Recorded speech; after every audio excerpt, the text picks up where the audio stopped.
Good morning everyone. 3 मार्च 2024 आज 3:30 पे हुई मेरी सुबह। किसी ने मुझसे पूछा था कि आप सुबह उठते ही और सोने से पहले क्या सोचते हो, आप मन में क्या सोच के सोते हो।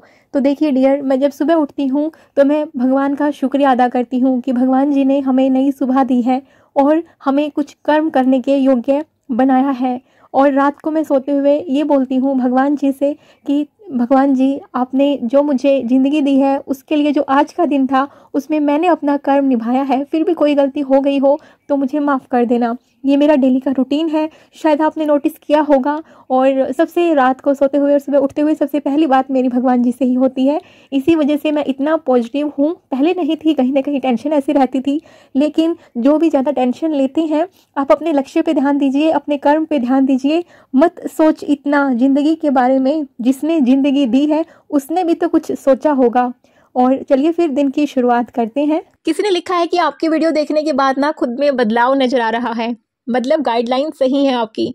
मुझे 1 साल हो गया है स्टडी करते हुए, बट आपकी वीडियो देखकर मोटिवेट हो जाती हूँ। तो thank you so much for appreciation. और मैं आपको एक बात बोलती हूँ कि मैं आप सबके लिए ये बात बोल रही हूँ, भले ही आपको मेरी वीडियोज़ ना थोड़ा सा ऐसे लगे कि मतलब कोई ऐसा ज्ञान मैं आपको कभी नहीं दूंगी जो कहीं किताबों में ही सिर्फ लिखा हो और उसको इम्प्लीमेंट ना कर पाए। कहीं ना कहीं वो वाला चीज़ें मैं आपको बताऊंगी, वो वाली चीज़ें मैं शेयर करूंगी जो मैंने खुद अपनी लाइफ में कभी ना कभी अपनाई हैं, जो मेरी लाइफ में परेशानियां आई हैं, कहाँ से थी मैं और आज कहाँ पे हूँ, कैसे इतने सारे बदलाव आए, कैसे खुद पे इतना कॉन्फिडेंस आया, कैसे खुद को इतना मोटिवेट रख रही हूँ, कैसे इतना पॉजिटिव रह रही हूँ। सब वो चीज़ें उम्र के साथ मैंने सीखी हैं और वही मैं शेयर करती हूँ। और कोई सिर्फ किताबी ज्ञान नहीं है, हाँ, लेकिन किताबों से बहुत ज्ञान मिलता है। अगर आप फ्री हैं और कुछ भी नहीं कर रहे, किसी एग्जाम की तैयारी भी नहीं कर रहे, कोई भी बुक उठाओ, XYZ कुछ भी हो सकती है, वो आपको नॉलेज जरूर देके जाएगी। किताबें सबसे अच्छी साथी होती हैं, किताबों से अच्छा दोस्त कोई नहीं होता। मैंने ये अपनी लाइफ में अपनाया है। दोस्त होते हैं अपनी जगह, लेकिन जो किताबें होती हैं ना, वो अलग ही आपकी दोस्त होती हैं, आपकी पूरी लाइफ बदल देंगी। इनफैक्ट आपके दोस्तों की भी लाइफ बदल देंगी अगर आप उनके साथ उनसे अपनाई हुई चीज़ें और खुद के ऊपर इम्प्लीमेंट करी हुई चीज़ें दूसरों को समझाओगे। तो खुद के ऊपर जो चीज़ें इम्प्लीमेंट कर रखी होती है ना, वो चीज़ें आप दूसरों को बता भी पाते हो और दूसरे उससे रिलेट भी कर पाते हैं। सुबह वाली जो पढ़ाई होती है ना, वो एकदम ही मस्त वाली पढ़ाई होती है, उसमें कोई डिस्टरबेंस नहीं होता। बस अपने ही छोटे छोटे ब्रेक लेते रहो, जो भी छोटे मोटे काम हैं उनको थोड़ा सा निपटाते रहो और फिर बैक टू बैक अपनी पढ़ाई करते रहो। किसी ने मुझे कॉफ़ी की रेसिपी के बारे में पूछा था, मैं पहले भी शेयर कर चुकी हूँ, फिर से बता देती हूँ। कुछ भी नहीं करना है, जस्ट दूध को बॉईल करना है, फिर ब्लेंडर से ऐसे उसको ब्लेंड कर देना है, कॉफ़ी उसमें डाल देनी है। मैं आजकल यूज़ करती हूँ स्लीपी आउल वाली कॉफ़ी, आप कोई भी यूज़ कर सकते हैं। इसमें जो है टेस्ट थोड़ा सा अलग अलग फ्लेवर में आता है, इसलिए आजकल मैं ये वाली यूज़ कर रही हूँ। ऊपर से कोकोआ पाउडर अगर आप डालना चाहे तो डाल सकते हैं और आपकी लाजवाब कॉफ़ी बनके तैयार है। किसी ने मुझसे पूछा हुआ था कि मैम आपके हस्बैंड कहाँ हैं, आपके हस्बैंड दिखाई नहीं देते आपके वीडियो में, आपके हस्बैंड कहाँ रहते हैं। ऐसे 2-3 कमेंट थे मेरे पास, उनका रिप्लाई मैं कर देती हूँ। एक्चुअली मेरे हस्बैंड गवर्नमेंट ऑफिसर हैं, तो कभी कभी उनको जॉब के लिए ही बाहर फील्ड पे जाना होता है, तो वीक में 5 डेज मोस्टली वो अभी लास्ट ईयर से बाहर रहते हैं, मंडे टू फ्राइडे। किसी ने मुझे लिखा है कि दीदी मैं बैंकिंग की तैयारी कर रही हूँ, ये मेरा लास्ट अटेम्प्ट है। मैं आपकी वीडियो डेली देखती हूँ और मुझे बहुत मोटिवेशन मिलता है।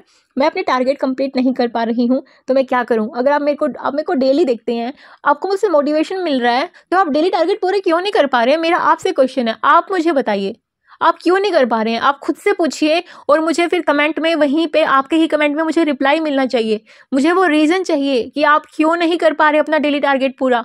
अगर आप मोटिवेट हैं, अगर आप सही में कुछ करना चाहते हैं, तो मान लिया एक दिन आपका टारगेट पूरा नहीं हुआ, 2 दिन नहीं हुआ, लेकिन ये क्या मतलब हुआ कि आप अपना टारगेट पूरा नहीं कर पा रहे। देखिए, मुझे माफ़ करिएगा, मैं ना एक सिंपल सीधी सी इंसान हूँ, मुझे घुमा फिरा के बातें करना बिल्कुल भी नहीं आता, ना मुझे अच्छा लगता है। अगर मैं आपको डांट रही हूँ तो बड़ी बहन होने के नाते डांट के भी समझा दूंगी, छोटी बहन होने के नाते प्यार से या फिर रिक्वेस्ट करके भी समझा दूंगी। लेकिन डियर, टारगेट जो बनाते हो, पहली बात तो ऐसे बनाओ, हवा में मत बनाओ कि आपके पास पढ़ाई करने के लिए हो ही 2-3 घंटे और आप टारगेट बना लो जो 8 घंटों में भी पूरा ना होता हो। दूसरी चीज़, जब भी टारगेट बनाओ खुद को पुश करो बार बार। मन भटकता है इधर उधर, तो मन को बोलो कि नहीं, मेरे ये टारगेट है, मुझे आज ये पूरे करने ही हैं किसी भी हाल में, और उन टारगेट को पूरा कर जाओ। अगर आप ऐसा डेली करोगे ना, तो आपको देखना कितनी खुशी मिलेगी। इसलिए टारगेट अपने उतने ही बनाओ जितना आप अचीव कर पाओ। और तीसरी चीज, जब अपने टारगेट पूरे कर लो किसी दिन, खुद को शाबाशी दो, खुद की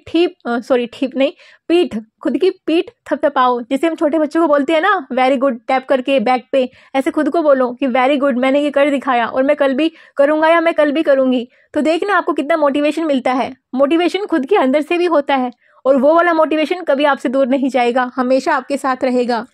किन्हीं ने लिखा है कि टीजीटी के लिए प्रिपेयर कर रही हैं और जो थ्योरी क्लास है वो ख़त्म इनका हो चुका है। रिवीजन कहाँ से स्टार्ट करें, कैसे करें, बहुत कन्फ्यूज़न है। ये कन्फ्यूज़न हर किसी के लिए होता है क्योंकि रिवीजन हमें बोरिंग लगती है। जब कोई चीज़ हम पहली बार करते हैं ना तो हमें इंटरेस्ट फिर भी आ जाता है कहीं ना कहीं से, लेकिन जब रिवीजन करने की बारी आती है तो हमारे मन में एक ही ख्याल आता है कि अरे यार, आज पूरा दिन चला गया, हमने तो कुछ पढ़ा ही नहीं। भले ही हमने रिवीजन में पूरा टाइम लगा दिया हो और हमारे मन में ये ख्याल आता है कि हमने कुछ नहीं पढ़ा आज, बल्कि इसके विपरीत है चीजें। अगर आप नया पढ़ रहे हो दिन में 6-7 घंटे और रिवीजन बिल्कुल भी नहीं कर रहे, तो आपका वो 6-7 घंटे पढ़ना एकदम बेकार है, एकदम बेकार। आप समझ लो इस बात को, क्योंकि ये जो डेफिनेशन होती है ना, लर्निंग कर्व हमारी ऐसे होती है, ऐसे जाती है, फिर हम भूल जाते हैं। आपने बहुत बार यूट्यूब पे पढ़ा होगा। मैं सीधी सी भाषा में आपको बताना चाहती हूँ कि अगर आपने कोई चीज़ आप पढ़ रहे हो, अगर आप एग्जाम में उसको रिकॉल ही नहीं कर पाए, आप लिख ही नहीं पाए, आपने मान लिया पढ़ लिया, वो चीज़ आपने पूरा पढ़ ली, बहुत ज़्यादा आपने पढ़ाई कर ली, पूरा साल भर आप लगे रहे, एग्जाम में रिकॉल ही नहीं कर पाए, उस चीज़ को ठीक ही नहीं कर पाए, उस चीज़ का नंबर ही आपको नहीं मिला, तो क्या फ़ायदा है ऐसी पढ़ाई का। इससे अच्छा दिन में 4 घंटे पढ़ो, 2 घंटे रिवाइज कर लो, 2 घंटे नया पढ़ाई कर लो।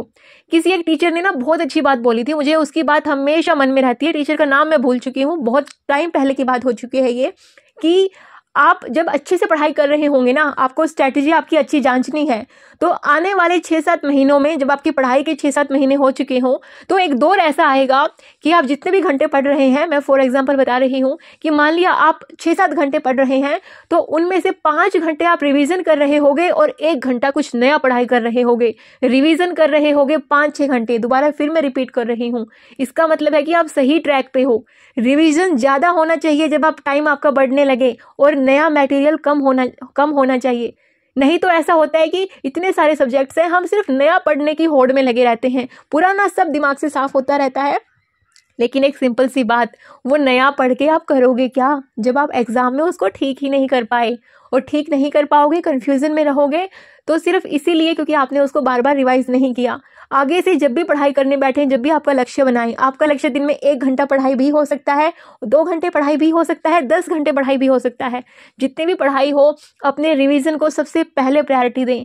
आप ये सोचिए कि जो मैंने कल पढ़ा था वो मेरे को आज रात को पढ़ाई करके सोना ही है, उसको रिवाइज करके नेक्स्ट डे भी मैं थोड़ा बहुत हल्का हल्का देख लूंगा।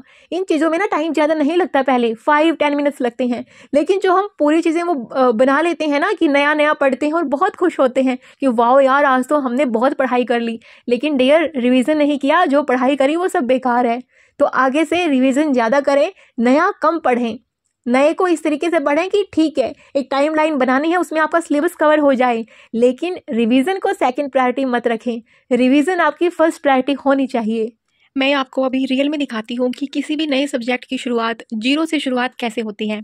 सोशियोलॉजी कुछ दिन से इस सब्जेक्ट को मैं समझ रही थी, मेरा ऑप्शनल है ये, और इतना सा मैंने इसका नोट्स बनाया है अभी तक।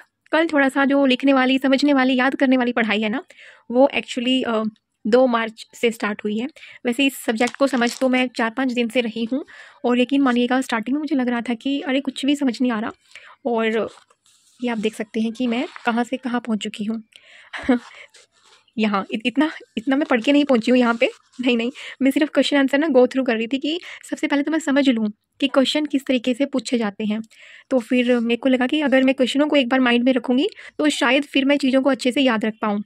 और जो स्लीपी क्लासेस वाला मैंने शेयर किया था ना आप लोगों के साथ कि मैं ऑनलाइन यहाँ से कर रही हूँ, तो उन्होंने पहले ही जो शुरुआत है वो अपनी यहाँ से करी है, इस वाले चैप्टर से ना, स्ट्रैटिफिकेशन मोबिलिटी से। तो मैं इसको ही समझने लगी, इसके क्वेश्चन आंसर देखने लगी, और उसके बाद ये वाली जो मेन बुक है। लेकिन फिर बाद में मुझे लगा कि यार सबसे पहले वाले चैप्टर छोड़ के कैसे हम आगे शुरुआत कर सकते हैं। तो मुझे ना कुछ समझ में नहीं आ रहा कि मेरे को शुरुआत कहाँ से करनी है, कैसे करनी है ना। बस यार जीरो लेवल में ना यही कन्फ्यूजन रहता है। तो जो आप लोग ये बातें करते हो ना कि हम स्टार्टिंग कहाँ से करें, देखिए रफली बस आज सोचा है ना, आज से कुछ ना कुछ शुरू कर दो करना। गलतियाँ करोगे शुरू में, बहुत गलतियाँ करोगे, लेकिन उन गलतियों से सीखोगे भी। तो जीरो से शुरुआत हमेशा ऐसी होती है, हमें कुछ नहीं पता होता कि क्या है, कैसे करना है, कैसे पढ़ना है, कैसे याद रखना है। लेकिन धीरे धीरे हम जब समझते हैं ना तो फिर समझ में आ जाती हैं चीज़ें। अब मैं आपको एक चीज़ दिखाती हूँ कि मैंने जीरो से कैसे स्टार्ट किया है अपने इस सब्जेक्ट को, और जो ये तरीका है आप किसी भी एग्ज़ाम के लिए, किसी भी सब्जेक्ट के लिए अप्लाई कर सकते हैं। मान लिया मैंने सब्जेक्ट उठाया सोशियोलॉजी, ये मैंने अपनी लाइफ में कभी भी नहीं पढ़ा हुआ। सोसाइटी से रिलेटेड कुछ चीज़ें हमने 6, 7, 8, 9 में पढ़ी होंगी, लेकिन उसके बाद कभी भी नहीं पढ़ी। तो सबसे पहले हमें क्या करना है, सिलेबस हमें देख लेना है। जो ये बुक है मैंने आपके साथ शेयर करी थी, ये वाली बुक में जो एक एक टॉपिक है ना वो सब सिलेबस के हिसाब से ही है, सिलेबस से बाहर कुछ भी नहीं है। ये वाली बुक है, ये essential sociology by Nitin Sangwan. ठीक है, अभी क्या करना है, पहली बात तो हर एक चैप्टर में हमें ऐसे इन जनरल अपने लैंग्वेज में समझ लेना है कि हर एक चैप्टर में हम सीखने क्या वाले हैं और कौन सा इंपॉर्टेंट चैप्टर है। ये हमें कहाँ से पता लगेगा, प्रीवियस ईयर देख के और कुछ यूट्यूब पे वीडियो की एनालिसिस करके हमें पता लग जाएगा। ठीक है, इस तरीके से हम सभी चैप्टर से बस गो थ्रू हो जाएंगे, रीड नहीं करना है। बस हमें ये पता लगाना है कि हम ये पूरी बुक पढ़ के हमें हर एक चैप्टर से सीखने को क्या मिलने वाला है। ठीक है, उसके बाद देखिए क्वेश्चन आंसर ना बहुत हेल्प करते हैं हर चीज़ में। सबसे पहले मैंने क्या किया, 11th 12th के एनसीईआरटी के इस वाली साइड से क्वेश्चन आंसर देखे जो कहीं ना कहीं इससे मिलते जुलते थे, जिसको मैं साथ के साथ कवर करती रहूँगी अगर मुझे लगेगा कि थोड़े से और मैं क्वेश्चन ऐड कर लूँ, तो इसलिए मैंने वो यहाँ पे लिख लिया है। पहले मैं इसको सबसे पहले इसी को करने वाली थी, इसलिए मैंने यहाँ पे फर्स्ट लिखा था। लेकिन फिर मैंने सोचा कि पहले मैं ये कर लूँगी तो मेरे माइंड में प्रेशर फिर भी ये रहेगा कि यार मैंने जो मेन बुक थी या मेन PYQs थे वो तो मैंने किए नहीं है। PYQs वाली बुक भी मैंने आपके साथ शेयर करी थी। अच्छा, अभी ये देखिए मैंने स्टार्टिंग कैसे करी है कि ये वाले PYQs हैं, इसको मैंने एनालिसिस किया है, आंसर वगैरह कुछ नहीं रीड किए, जस्ट मैंने जैसे ये वाली लाइन मैंने रीड कर ली। उसके बाद फिर मेरे को पता लग गया कि सोशियोलॉजी और पॉलिटिकल साइंस के बीच में रिलेशनशिप पूछा हुआ है। फिर मैंने देखा कि टॉपिक कहाँ पे है, फिर ये टॉपिक यहाँ पे मिला। ठीक है, ये एक बार आया है, डॉट लगा दिया। ऐसे ही मैंने इसको पूरे चैप्टर 1 को एनालिसिस किया, जो भी क्वेश्चन आए हुए थे वो मैं सब इसमें डॉट लगाती गई कि इस वाले टॉपिक से 4 बार क्वेश्चन पूछा गया है, इससे एक बारी ऐसे करके। ये वाले टॉपिक में 3 टॉपिक हैं तो अकेले इससे पूछा गया 1 बारी, अकेले इससे 2 बारी, अकेले इससे 4 बारी और इन तीनों को मिला के 1 बारी।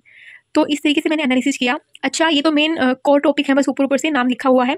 कुछ मुझे क्वेश्चन ऐसे भी मिले जो मुझे यहाँ पे नाम नहीं मिले उनके। देखिए अभी तक मैंने कुछ भी नहीं देखा है, इस चैप्टर के अंदर मैंने कुछ भी नहीं पढ़ा है।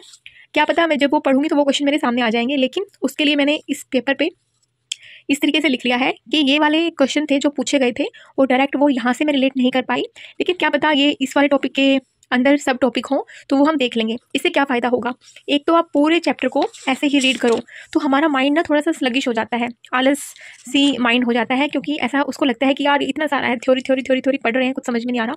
लेकिन अगर क्वेश्चन हमारे माइंड में रहते हैं तो जहाँ पे भी वो हमें दिखेगा ना की पॉइंट, तो वहीं पे हमारा दिमाग ही कहेगा अरे ये बहुत इंपॉर्टेंट चीज़ है भाई, ये मतलब पूछी गई थी, है ना। तो इसलिए आप प्रीवियस ईयर क्वेश्चन इस तरीके से करिएगा, फिर अपनी चैप्टर को रीड करिएगा। अब आपका दिमाग आपसे कहेगा उन पॉइंट पे, उन जगह पे वो खुद अच्छे से मेहनत करेगा। आपका दिमाग, आपको जरूरत नहीं पड़ेगी उससे मेहनत करवाने की, उसका ध्यान तुरंत जाएगा कि ये की पॉइंट है, इससे क्वेश्चन आया था प्रीवियस ईयर क्वेश्चन में, प्रीवियस ईयर पेपर में, तो ये इंपॉर्टेंट है और इसको बहुत अच्छे से करना है। तो ये वाला बेस्ट मेथड मुझे लगता है पर्सनली, PYQs के साथ अपनी स्टडी साथ में ऐसे करने का। किसी ने लिखा हुआ है कि दीदी मैं तैयारी कर रही हूँ लेकिन रेगुलर नहीं हो पाती है तैयारी, कभी कभी बिल्कुल भी मन नहीं करता। एक छोटा बेबी है 9 मंथ का और बच्चे के साथ ही सारा काम करने के साथ साथ पूरी तरीके से थक जाती हूँ, क्या करूँ। जब आपकी बच्ची सोए ना उस टाइम पे उसके साथ 5-10 मिनट के लिए सो जाओ, और 5-10 मिनट सोना आपका ऐसा होना चाहिए कि आप सब कुछ सारी टेंशन भूल के एकदम रिलैक्स मोड में सो जाओ और फिर उठ के अपनी पढ़ाई शुरू कर दो। अगर आपका बच्चा बार बार उठ रहा है तो आपको कुछ वक्त का इंतजार करना होगा। अगर कोई आपके पास है या फिर कोई किसी को आप बुला सकते हो अपने घर से, इन-लॉज के यहाँ से, जो आपके बच्चे की देखभाल कर पाए, या फिर आप छुट्टी वाले दिन अपने हस्बैंड का सहारा ले सकते हो। छुट्टी वाले दिन ज़्यादा पढ़ाई कर सकते हो, बाकी दिन आधा आधा 1-1 घंटा निकाल लो। छुट्टी वाले दिन हस्बैंड आपके स्पोर्टिव हैं तो वहाँ पे 12-14 आवर्स तक आप निकाल सकते हो। जब उनका हॉलीडे होता है तो वो आपको करना पड़ेगा डियर, और कोई रास्ता नहीं है। किसी ने मुझसे पूछा हुआ है कि मैम आप कहाँ से हो, आप गाँव में नहीं रहते क्या आपके गाँव में खेती कौन करता है। जी डियर, जो मेरे इन-लॉज हैं वो भी बेसिकली सिटी में ही रहते हैं, गांव में नहीं रहते हैं। गांव में हमारी जैसे दूसरी फैमिली, यानी कि ऐसे होते हैं ना गांव में कि दादा के भाई एंड ऑल, ऐसे इस तरह की फैमिली है। तो उनसे हम कभी कभी साल में 1 बारी 2 बारी मिलने चले जाते हैं। लाइक होली पे चले गए, जैसे गांव में जाते हैं ना पूजा वगैरह करने के लिए मंदिर जाते हैं, लाइक दैट। और वैसे खेती हम खुद से नहीं करते हैं, वो जिसे गांव में बोलते हैं ना कि ठेके पे दे देना किले, अगर आप समझ जाओ तो।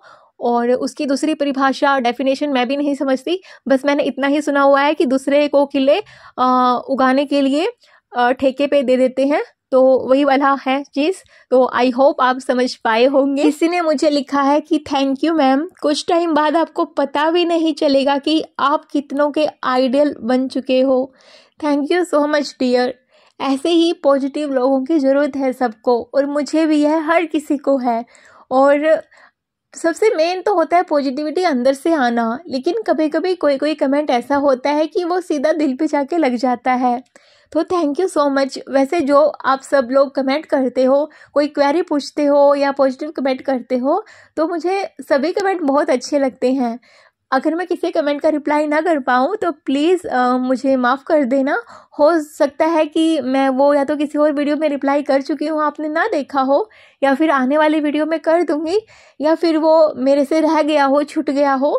तो अपनी छोटी बहन या बड़ी बहन समझ के मुझे माफ़ कर देना उस चीज़ के लिए।